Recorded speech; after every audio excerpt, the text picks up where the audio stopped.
Chapter 7. Reading a book with a flowery title. What you doing, Daddy? Sunrise was sitting on the bathroom cabinet close to the sink. Ginny had left her there while she was getting dressed to go to work, so Harry could keep an eye on her while shaving. "I'm shaving, sweetie," he said, rinsing the blade under the running water. This was a job that could be done by magic too, but he enjoyed doing it by hand if the time allowed. It was a way to relax before starting a challenging work day.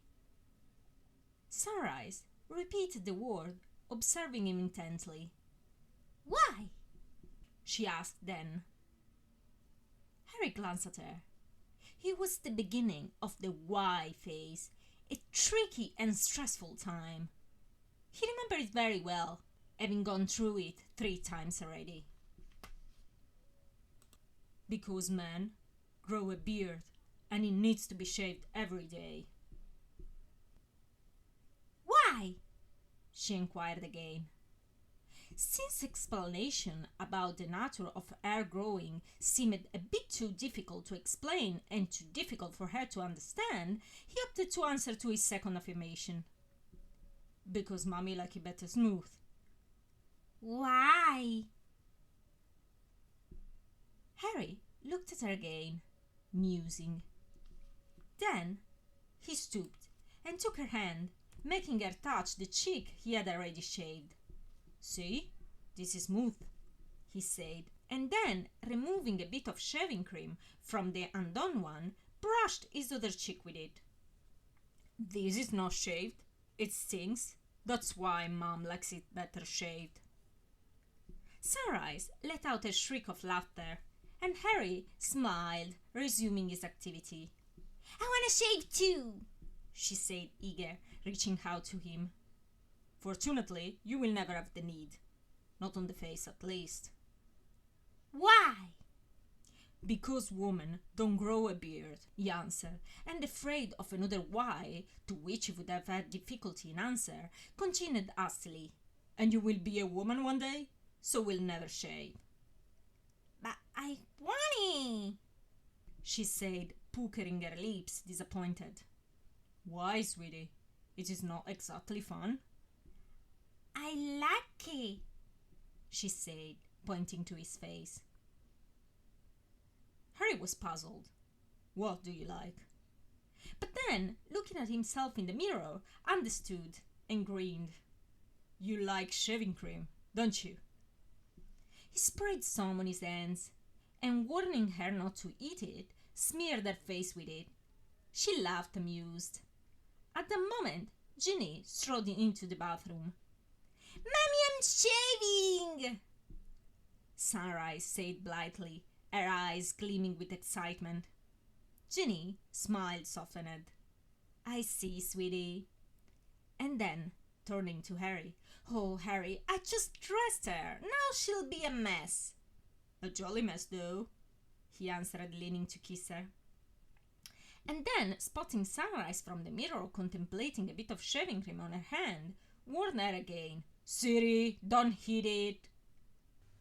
"I was thinking of going to Luna's tonight, if you don't mind. Apparently, there is some news she wanted to talk about."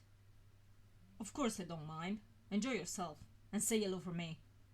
"I arranged to leave Sunny to Ted, so you don't have to rush from work," she said, taking the brush and molding her hair in a ponytail. "All right," he said, rinsing his face. At that point, he spotted Sunrise with a disgusted grimace, her hand perfectly clean.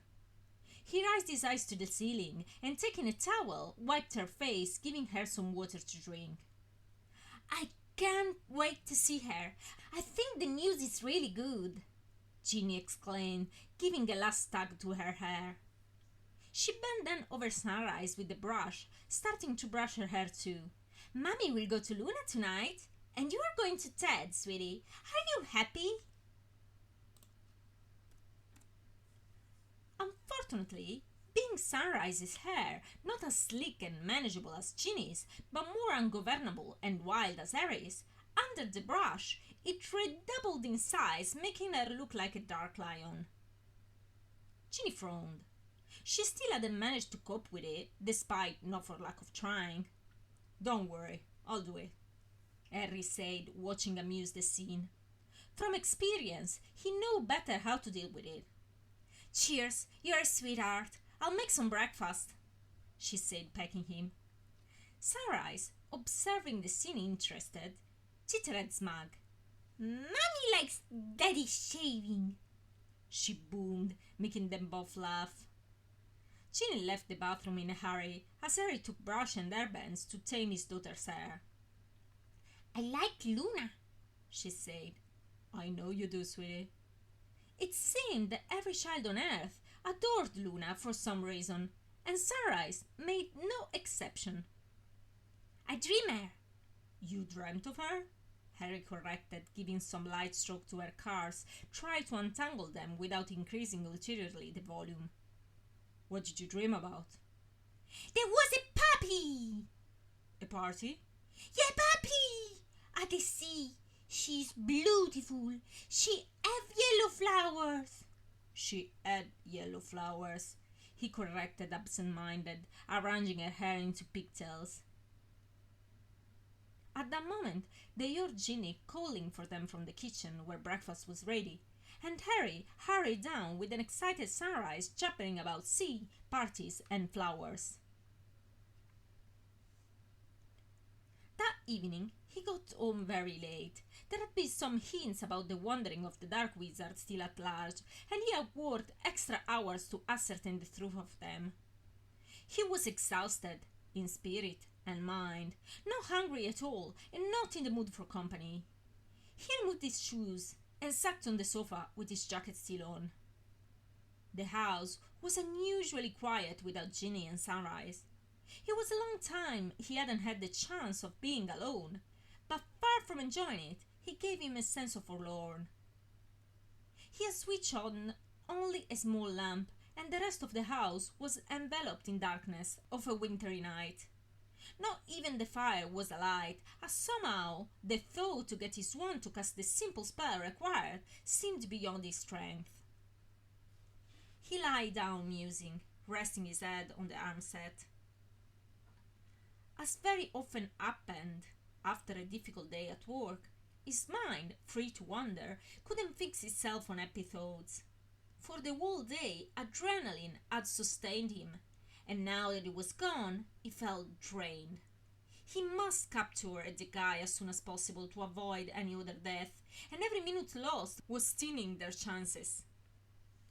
His mind got back on the families of his colleagues perished, and again he reflected that only luck had saved Ginny from experiencing the same. She would have been left alone with the child and two teenagers. He imagined her weeping at the funeral, and the thought racked him. His eyes travelled about the room and rested himself on a family picture, an old one, where Lily was waving at the camera, and his gaze was immediately locked, unable to move on anything else. He hated magical photos. It brought him thinking that she was actually waving at him, when she was only an animated image, and nothing more. He stood up warily, and unhooked the picture from the wall, sitting back on the sofa. Lily was smiling, frozen in time. She would have turned 10 that year. Her magical powers had probably already manifested, and she, surely, in a frenzy to go to Hogwarts. There wouldn't have been sorrow, there wouldn't have been any violence on Ginny, but there wouldn't have been any Sunrise either. Sunrise, his violence, and Lily's death connected inextricably. Wishing for Lily being alive was like to wish not to ever had Sunrise, a choice impossible to make. He was idle thinking, and dangerous thinking too, bringing his spirit close to the darkness that was always present in him, lurking in a corner, bringing apathy, bringing him to think that there was no hope for happiness. And yet, his eyes couldn't leave the picture. He caressed the glass on her dark red hair, trying to remember the sensation of wrangling his fingers in it, and it was even too easy, eternally tormenting. There was a droplet on the picture. He brushed it away, understanding with surprise there was a tear that had escaped his eye, and he hadn't even realized. At the moment, he heard somebody calling from the kitchen. The house was empty and could only come from the fire. He hastened there, quickly mopping his eyes. Ted's face was in the fire. He greeted him and asked him to call him back. Sunrise was crying and he couldn't calm her. He thought that seeing him she would have cheered up. He did what asked straight away, and in a moment there was Ted, legs crossed in front of the fireplace, with a whimpering Sunrise on his lap. Daddy! She whined, seeing him, her big green eyes full of tears, making them look even bigger. Hello, sweetie, I'm here. Why are you crying? Sunrise turned her head and hit it against Ted's shoulder. What happened? Harry asked Ted. Nothing, really, Ted said, looking to Sunrise, who was smearing his white sweater with tears. She started to cry without any reason. She was happily playing a second before and crying the next moment. Harry was reminded of what the teacher had said only days before and was bemused. But before he could get worried, Ted raised his eyes on him. Harry, he said, are you okay? Yes, Ted, I'm okay. What were you doing? He asked suspiciously. I was reading a book, he said nonchalantly, knowing that it was impossible to fool Ted with such an obvious lie, but willing to give it a try. A book, he repeated, looking inquiringly in his eyes. It had a flower as a title, by any chance? Harry was struck, and for a moment unable to speak, his lump going up and down in his throat, making it impossible to utter any answer. Yes, Ted, he admitted, when managed to swallow it. There was a moment of silence. Then Ted looked at Sunrise, who had quietened in his arms and was slowly nodding off. When did you start to read this book? He asked with a frown. Dunno. When I go back from work? He looked at the clock hanging on the wall. Not long ago. Why? The silence stretched again. Ted looked at Sunrise, who was now sleeping with her mouth half open and her cheeks still lined by tears. Nothing, he uttered in the end, under his voice, his attention still caught by her. Why don't you pop here a second to pick her up? He added, smiling. We can chat a bit, if you like. Harry didn't feel particularly in the mood, but unwilling to fall again into despondency, if alone, agreed. He shared with Ted about the encounter with Sunrise's teacher. Do you think it is something serious, Ted? Should I worry? It doesn't seem normal. I still didn't discuss it with Ginny. I don't want her to get alarmed if it's nothing. They were having a cuppa sitting around the table. Sunrise was sleeping peacefully on the flowery sofa. Ted looked at his cup and then at him. He seemed about to speak, but then he halted. His white hair seemed even whiter, and Harry wondered idly what the real color of it was. When he was a child, he was changing constantly, and only when he was about 8, he stabilized on white, but it couldn't be his real hair color. Eyebrows and the little beard he had drew exactly the same color, all but eyelashes that were of a light brown. He had very delicate features that would have been endearing on a girl, making him look even younger than his real age. His sweater hung loose on his shoulders, and the sleeves, too long, covered almost completely his long fingers that were limply locked on his cap. He was Sunrise's godfather. Harry and Ginny had agreed on it straight away. They couldn't think of anybody more appropriated. He had been delighted, almost moved to tears, when they asked him. He was still training as a healer. The training in that profession was very long and challenging, but he loved it. In the meanwhile, he was thoroughly studying Muggles' texts about psychology, encouraged by Hermione, and wished to start to apply some of the knowledge in the magical world, despite he was seen a bit like an undeveloped science in the magical people's eyes. He was still living with Andromeda, but making ample use of 12 Grimmauld Place with Victoire. She had found a job in a kindergarten for magical people.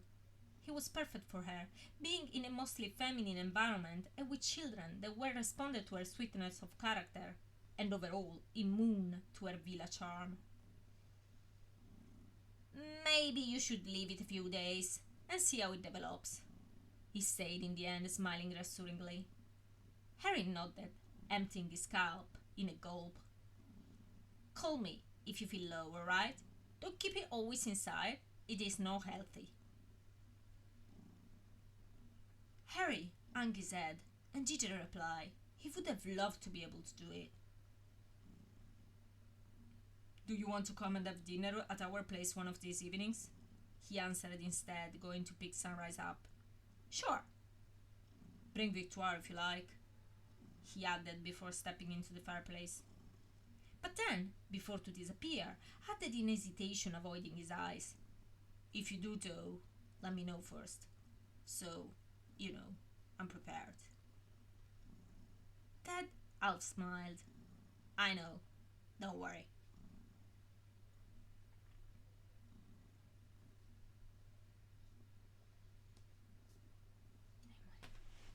Chapter 8. Engagement Ring. Harry, guess what? Ginny exclaimed, giddy with excitement. She had just got back. Sunrise was sleeping in her bed, and Harry, seeing Ginny's smiles, felt better already. He had spent the last hour wishing for her return and couldn't wait to get to bed to hold her. What, my love? He asked as she unbuttoned her jacket and threw it on the armchair hastily. You will never believe it, she continued, climbing on the sofa to his side, hugging his neck and smacking a kiss on his cheek. I can't wait to talk to Hermione about it. What happened? Harry asked, starting to grow interested. Luna is getting married. Harry was baffled. What? With whom? You know, the guy she's hanging out with, she said, her eyes glittering. Who? Do you mean the OC? Yes, of course, who else? Harry stammered. But isn't it like 2 months they have been hanging out? 4. She waved her hand incessantly. Apparently, he set to total love with her and proposed yesterday. Isn't that amazing? Harry was puzzled by this unexpected news. Luna had never been the kind of person who married. She had always changed her partners quite often, and they never lasted more than 2 or 3 months at most. He couldn't picture her as a wife, like at all. It is true that the guy in question was as bizarre as her, but all her boyfriends had been so. Isn't he a muggle? Does he know about her being a witch? He asked, trying to get a grasp of the new notion. Apparently he does. He had always known, she said, shrugging without letting hold of Harry. She was flushed by the excitement and speaking very fast, eager to say everything in the least amount of time. She always tells straight away. She doesn't like to keep the secret, and... Harry looked at her bewildered. But what if they broke up? He interrupted her chattering. Nobody would believe them, she answered matter of fact. Anyway, he proposed yesterday. They were on the beach, looking at the sunset, and... On the beach where? He interrupted again. Portugal. You know, he does the thing muggles do with the bird on the sea. Surf, do you mean? Whatever, she answered, slightly annoyed to be interrupted. Well, and then they were talking about some kind of muggle things I didn't get. She waved her hand again like to ward off a fly. And then, when the sun was going down, they were in silence, and he actually kneeled down, and... Isn't he like 20ish or something? Harry interjected again, still struggling to put the pieces together of this extraordinary revelation. 25, and it doesn't matter. Don't interrupt me, she snapped, vexed. Well, he kneeled down and took her hand, and she kind of knew what was going to happen, and she told me that she was so excited she almost cried. And here Harry knew Ginny was adding some of her own feelings in it. Knowing Luna, probably she had received the whole thing as if it were the most normal thing in the world. And then he took out a ring and put it on her finger, and then he asked her if she wanted to be his wife and kissed her. She finished almost out of breath, as she had scarcely allowed herself a pause in this long tirade. And she said yes! Her eyes sparkled so much, the room was suddenly brighter. She then looked at Harry expectant. "I'm happy for her," he said, arching his eyebrows, skeptical, but keeping for himself his thoughts on the matter. Ginny seemed a bit disappointed by his lukewarm reception, and she piped up, "I'm going to call Hermione. She knows as well. Luna called her this afternoon." "No!" Harry gushed, grasping her before she could escape to the kitchen. He knew for experience that if she had got close 10 feet from the fire, he would have lost her for the rest of the evening. "You'll call her tomorrow," he said, keeping her close, forbidding her escape, and knowing that the only way to have her stay willingly was to feign interest in details, asked, "When are they going to be married?"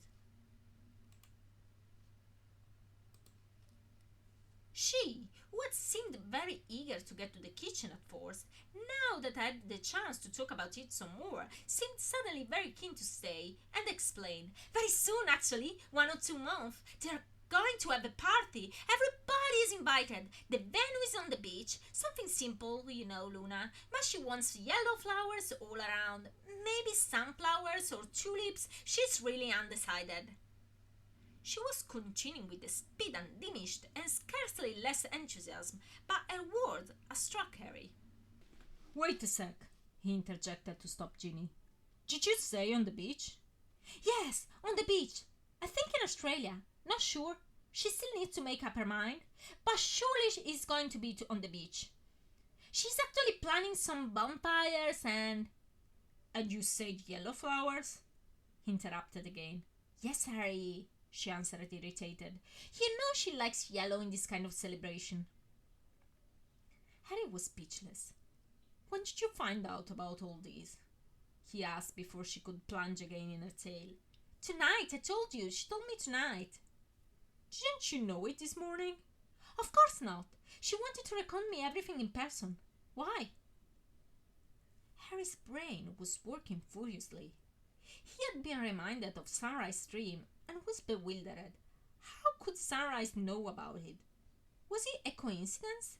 She had described so well, it seemed almost as if somebody told her, but it was impossible. Ginny was looking at him inquiringly, but then she gasped, putting an hand on her mouth, as if having a brainwave. "What?" Harry asked, wondering if Sunrise had shared her dream with her too. "Now I know why in the kindergarten they thought I was single." "No, it isn't Sunrise." "Luna told me muggles give a ring when they propose, and they exchange another one when they marry. It's kept on the 4th finger on the left hand." She paused, looking at her bare hand pensively. "I haven't got it." Harry felt suddenly uncomfortable. "Witch and wizard don't wait, right?" "No, they don't," she admitted, sitting back on the sofa and raising her hand in front of her eyes like if any ring should pop up magically only by staring.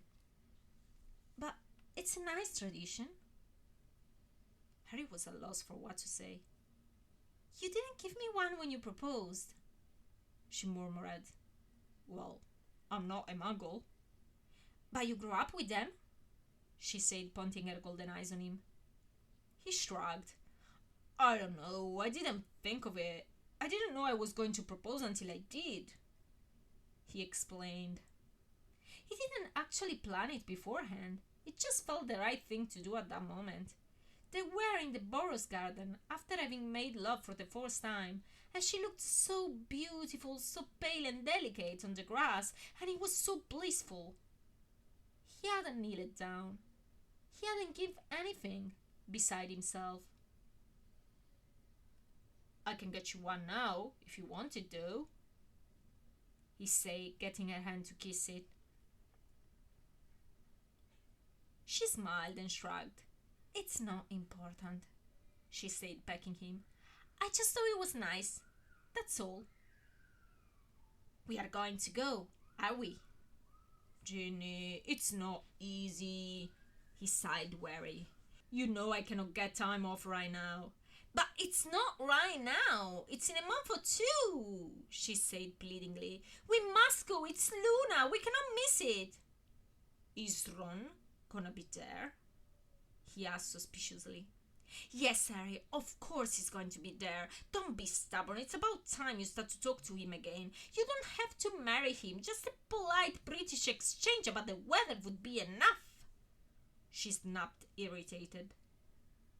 Actually, the situation Ron-wise had improved quite a lot under Harry's point of view.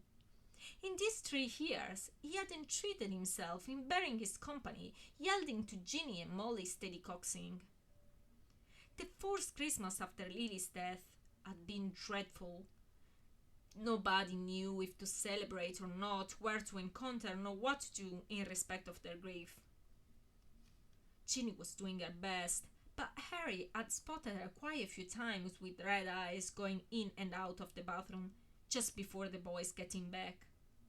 But fearing his purpose to be a sustain and not abandoning her with her sorrow, he had railed, ambushing her outside the loo for a confrontation, and her, admitting the obvious, had broke down in his arms. Although heartbreaking, Ginny's outburst had helped them both to quieten their minds and, as a consequence, to keep up their spirit. They welcomed the boys on the platform with a smile, and not to be the mean of General Groom, they invited everybody over, and with a great endeavour of bravery and forgiveness on Harry's part, he had accepted to include Ron in the scheme. Thankfully, probably with still a sense of guilt, he hadn't showed up, and Harry had been relieved, even though that meant Hermione hadn't been there either. Only Hugo and Rose had been of the party, accompanied by Molly and Arthur. Harry did his best to channel in a cheerful mood and not brood over Lily, but at the same time he couldn't help himself thinking about Hermione and the sure dismal Christmas she was having through no fault of her own. Those 2 considerations didn't help him much in reconciliating himself to Ron. Although, after then, none of the 2 had been avoiding family gatherings anymore.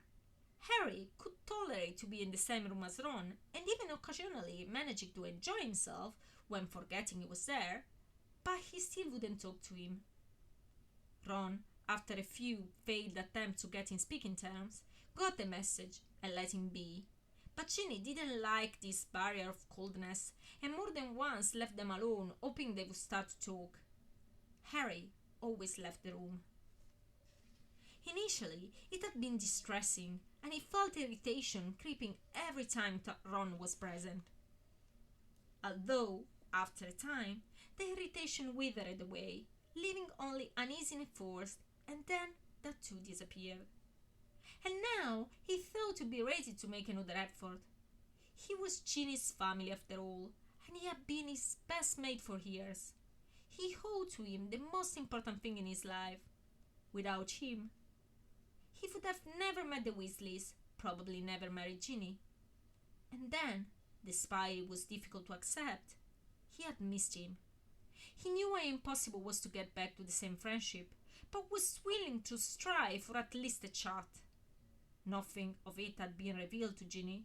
He didn't want to raise expectations. He was determined to go with his own pace, and only if he felt comfortable in doing so. Therefore, he didn't ask her to her affirmation, and forgetting completely about Sunrise Dream, started to cuddle Ginny, inquiring further in boring minutiae, only to keep her there and to hear the soothing sound of her voice. She relaxed in his arms, retrieving happy talk, only occasionally glimpsing to her bare left hand.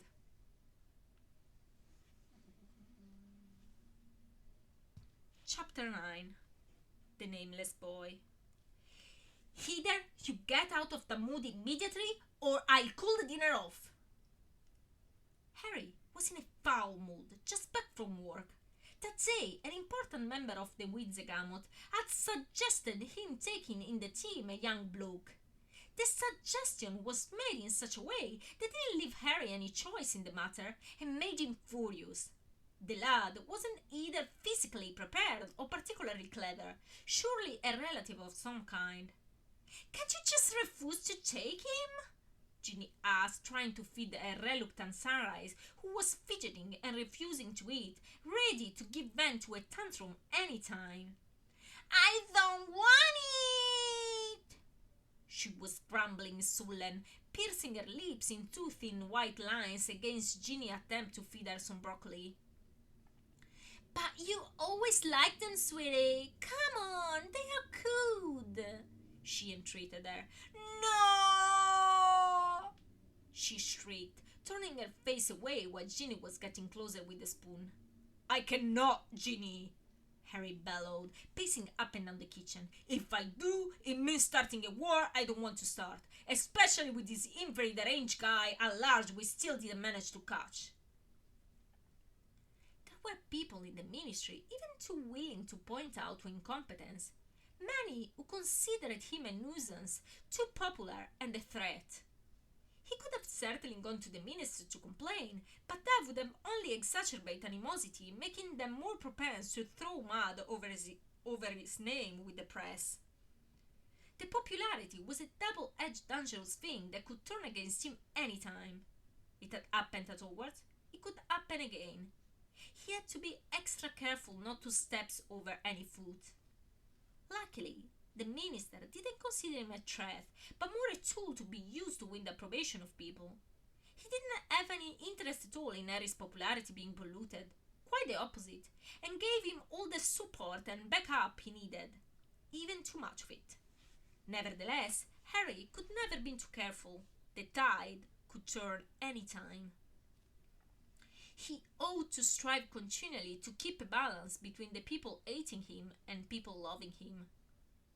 I must keep the useless guy, at least for the time being. I don't want it! Sunrise was screaming, her face congested, squirming madly in her chair. Ginny groaned, rubbing her face, trying again with a sweet voice to convince Sunrise to eat. Come on, sweetie, only a little bit. It's good. See? Mommy eats it too, she said, coaxing, slipping one in her mouth and making an exaggerated, pleased grimace.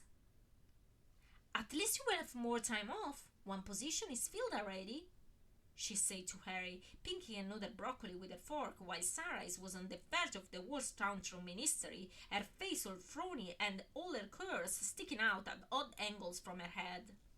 What? Are you kidding, I hope?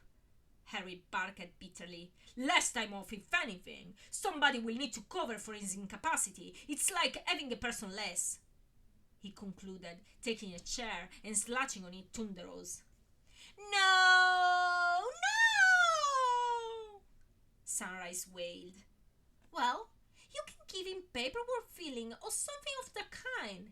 Sonny, if you don't eat this, you won't eat anything else, she snapped, irritation making way in her tone. Harry grunted loudly, and Sunrise threw a spoon rebelliously on the floor. It was at that point that Ginny had threatened to call the evening off.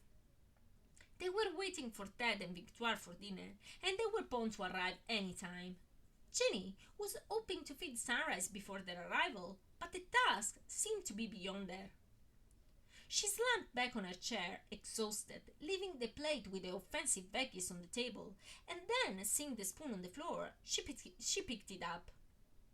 I'll ask Victoire to help me, she murmured under her voice, and then, turning to Harry, who was staring darkly, arm crossed, I won't have you in that mood with guests, she cautioned, waving a threatening Sunrise spoon under his nose. Go and have a run, a walk, whatever, but I want you back in this house with a cordial smile. Understand? I won't, Sunrise hooted, sitting up at her full size, crossing her arms sulkily. I can put up with just one Potter's tantrum at the time, Ginny concluded, abandoning the chair to go to the counter, where a pot was on the stove, the contents simmering dangerously.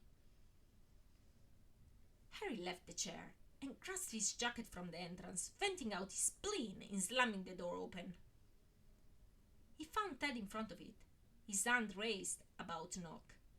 Behind him there was Victoire, beautiful as an angel, her whitish hair framing her flawless face, obscuring everything with her dazzling beauty. Meeting her eyes, his knees grew suddenly weak. "Did you know I fought a dragon once?" he gushed out, all in one breath, before to be able to stop himself. "Bloody hell, why do I have to make a fool of myself every time?" Ted bit his lips not to laugh, and Victoire smiled uneasy. "I'm sorry," he mumbled darkly, lowering his gaze immediately. "It's all right, Uncle," she said reassuringly. "At least it's true. I usually get only far-fetched tales. At Christmas, I bumped in Uncle Ron in the corridor, and she told me that she brought one down single-handed and without wand." Harry half smiled. At least he wasn't the only one. "Where are you going?" Ted asked, brushing his feet on the mat. "To have a walk. Apparently, I'm not fit for company right now." He grunted, annoyed, all the sourness getting back in a second. "Ginny is in the kitchen with—" "No!" A loud wail interrupted him. "Sunrise," he tiled off needlessly. He squashed himself against the wall to let them pass in the wish to be as far away from Victoire as possible, and once they were in the corridor, he swiftly sneaked outside before they could add anything. "I'll be back soon," he piped out, closing the door behind him, blocking Ted's stare from his view. The park was dark and quiet, and that already helped him in checking his temper. The days were still short and cold, transforming his breath in a cloud in front of his mouth. Not many people were around, a few joggers, and some people out with their dogs. Lamps were illuminating the main path, and he followed it randomly, trying to shake off the anger. He buttoned his jacket up to his chin to block out the chill, and tucked his hand in his pockets to keep them warm. He walked for some time, cherishing the stillness of the evening, and then he sat on a bench, staring absent-minded to an empty flower bed. There wasn't any point in getting so upset, really. There wasn't anything he could do about it, and perhaps he could find a way to make use of the guy after all. As Ginny said, there was always so much paperwork to fill and file. Maybe he could be useful after all. Perhaps he could even train him and see if he could amount to something. This reflection sobered him, but he didn't feel like getting back just yet, in no mood for company. So he sat back, resting his arms on the back of the bench, reflecting about the morrow, just when a figure appeared, throwing a long shadow over him. He was giving his back to the light, so he couldn't see his face well, but only his contour, and that was enough to gather his age. He was a lad, probably James' age, but much more childish looking, with still all the feature of a teenager, 2 long limbs compared to his thin body. The lad stared intently at him, his expression unreadable, and just when Harry was about to open his mouth to acknowledge him, the lad spoke first. "You are Harry Potter," he only murmured. Harry felt a tinge of annoyance. How was it possible that she couldn't be left alone for more than 10 minutes without being bothered? Why people always felt authorized to disturb him every time? One wouldn't go to a stranger to harass him if he's having a walk in the park, so then why they would take that liberty with him? But as he always strive for politeness in this occasion, especially because the person in question was a very young lad, he assented, forcing away the frown in favor of a smile. "I thought that much. I recognized you straight away," he gabbled sheepishly, balancing on one foot. Like all teenagers, he seemed he didn't exactly know what to do with all the overabundance of limbs. Some girls told me you come here often, he carried on. I hanged around every day hoping to meet you, but I never did. Harry didn't know what to say. He was expecting a request for an autograph or something of the kind, but it wasn't coming. So after a long pause, he said, "Yeah, I'm not coming here very often anymore." The young lad nodded, clearly abashed, and Harry was about to ask if he could help in anything when the boy spoke again. "I'm sorry to bother you and everything. I know it must be a pain in the arse." "No problem," Harry said, the irritation far gone, in the mild curiosity to understand where this conversation was meant to lead. "I would hate it if I were you," the lad said, looking at his shoes. "It's all right. I'm used to." He lied warily. He ate it all right, but there was no reason to make the lad feel uncomfortable. The boy was tracing with his trainers a line in the gravel and nodded slightly. "Can I help you in anything?" Harry asked, starting to feel slightly uneasy. The boy opened his mouth to speak, but he didn't say anything. He looked about distractedly and then fleetingly on him. "I know it sounds silly, but I kind of wrote a letter and I was wondering if you could read it." And then added quickly before Harry could reply, "I mean, if it's not too much trouble, you are not forced to, if you don't feel like." Harry was a bit surprised. It happened very often, of course, to receive letters, but not very often by guys. It was usually girls, or children, or women, or elderly, but seldomly male teenagers. However, he replied reassuringly, "Sure, give it to me. I'll read it, no problem." And he wasn't lying this time. He was actually curious to know the content. The boy tugged out a somehow crumpled letter from inside his jacket and gave it to him. Harry took it, and as he was about to open it, the boy stopped him alarmed. "No, please, not here. Read it at home." "All right," he said, puzzled, tucking it in his pocket. "Cheers," the guy said. "You don't have to answer, I'm not expecting any. Just thought, He tilted his head on one side. A dog was barking not far off, and his attention was caught by it. "To right," he tailed off, looking at his trainers. "Right?"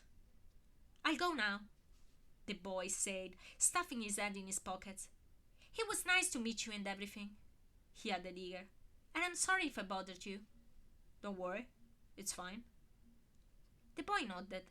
"See ya then," he concluded coyly with a shrug of shoulders, and strolled off without turning back. Harry followed him with his gaze until he was out of sight, puzzled by this bizarre encounter. He took the letter from his pocket and observed it curiously, turning it in his hand. The envelope was empty of any writing. He teared it open and eased out a single crumpled paper. There wasn't much written on it, and as his eyes traveled on the four sentences, he lifted his head quickly to see if the boy was still in sight. But he was gone. Disappointed, he returned his attention on the letter, going through it attentively, and when finished, his gaze rested again on the empty flower bed, the letter still in his hand, and sighed. He never answered to any of those letters, never even read them most of the time, and it struck him as odd that the only time he felt inclined doing so, the letter in question didn't report any address on it, nor it was signed. Harry was suddenly sorry not to have asked for the boy's name.